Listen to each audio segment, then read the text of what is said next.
there's a lot of people more concerned about being precisely, factually, and semantically correct than about being morally right.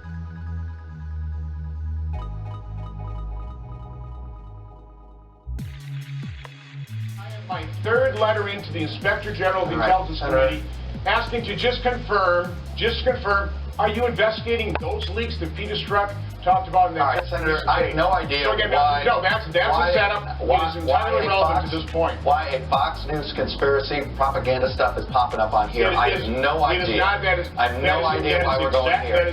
That is, Senator, because I'm this asking is underlying about exactly why President Trump is upset and why his supporters are upset at the news media. Okay, this is not about the media. Senator Johnson, please. Can we please answer the question that I asked you instead of trying to make Donald Trump feel better here that you're not criticizing him? I'm just trying to ask you a simple question of what made you wince. I'm asking a simple question about you clearly were upset that somehow there was an implication that military aid was being frozen because the president wanted an investigation. Why did you wince? Because I didn't want those connected. And I was supporting the aid, as is Senator Murphy, as is everybody that went to that initial inauguration.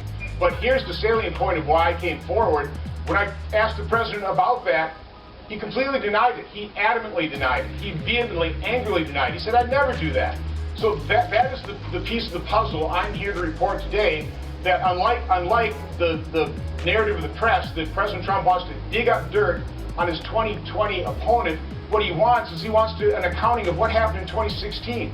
Who set him up? Did things spring from Ukraine? You know, there's a good piece we've got an oversight letter on from Politico in 2017, where let me quote the article. It says, Ukrainian government officials trying to help Hillary Clinton undermine Trump. They did so by disseminating documents implicating a top Trump aide in corruption, suggesting they were investigating the matter.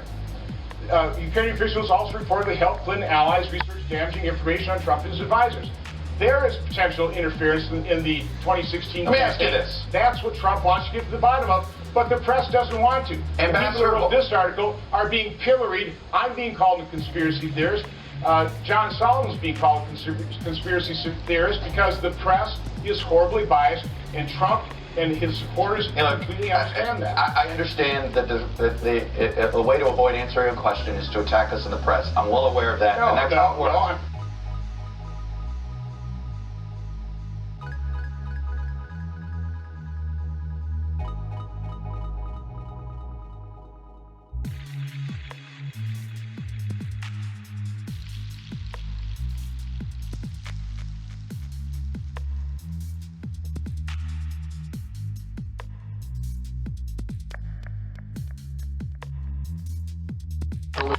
Say to deep six investigations against Trump and to raise investigations against his enemies.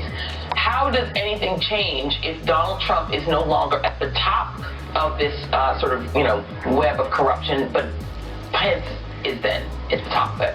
Well, I think a couple of things happen. One, the American voters will actually see, and I remain sort of a Pollyanna, that I believe facts ultimately matter, and that in fact even 20 Republican senators might come to their senses and say, the country is at risk if I don't vote this way, and the facts are clear. And I think in this case we have very clear facts. There is, and Liz and I talked about this before the show, you could impeach Pence first. The problem is that Donald Trump then has to name his replacement.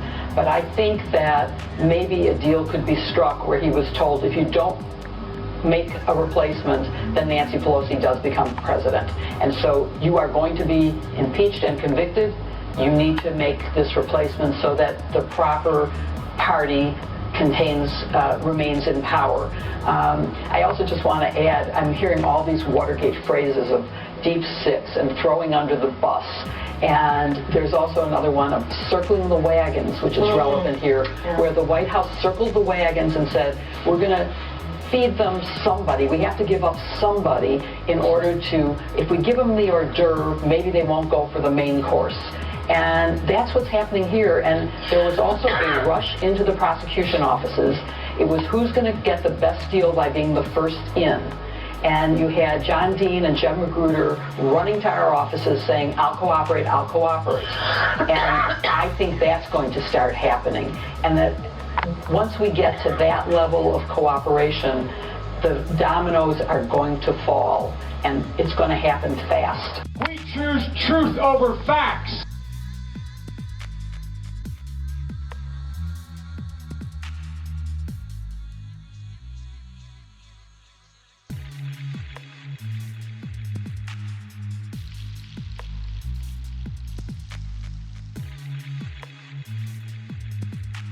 I was visibly pregnant.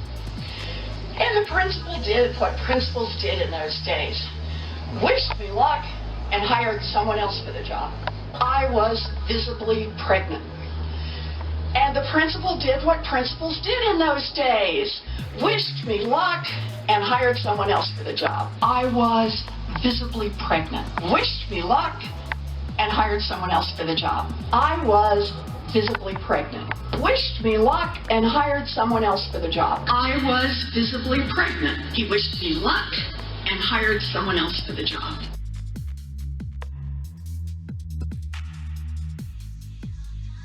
I worked, it was in a public school system, but I worked with the children with disabilities. And I did that for a year. And then that summer, I actually didn't have the education courses, so I was on an emergency certificate, it was called. And I went back to graduate school and took a couple of courses in education and said, I don't think this is going to work out for me. And I was pregnant with my first baby. So I had a baby and stayed home for a couple of years. And I was really casting about, thinking, what am I going to do?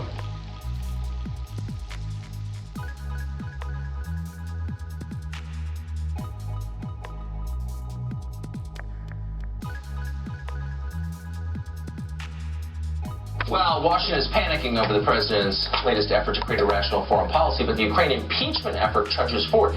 You've heard endlessly on cable news, it's unprecedented that the president would seek political gain from a conversation with a foreign leader. Well, turns out it's happened before. Back in 2000, we can report, President Bill Clinton had a conversation with Tony Blair of the UK and asked him directly to intercede in a dispute between British Airways and two American carriers. The president, at the time, was much more direct than President Trump was in his conversation with the Ukrainian leader. This is Bill Clinton back then, I'm quoting, in a political season, it would be big over here to get this open sore resolved. If you could have somebody take a look at it, he asked. Tony Blair responded that he would. Now, is this a big deal? Not really. Is it nakedly political?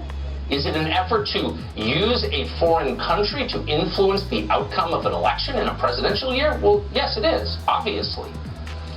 Incidentally, it didn't take long for us to find that transcript. We only had to dig through old Clinton transcripts for about 15 minutes. They're all kept. They're all online, by the way. There are probably a lot more examples, and if we find them, we'll bring them to you. But the point is, anyone commenting on this, anyone staring at the screen, and there are countless people who fit this description, and telling you, this has never happened before, it's outrageous. None of them took the time to check. Because whenever they're telling you that something is without precedent, you can be certain it happens every day.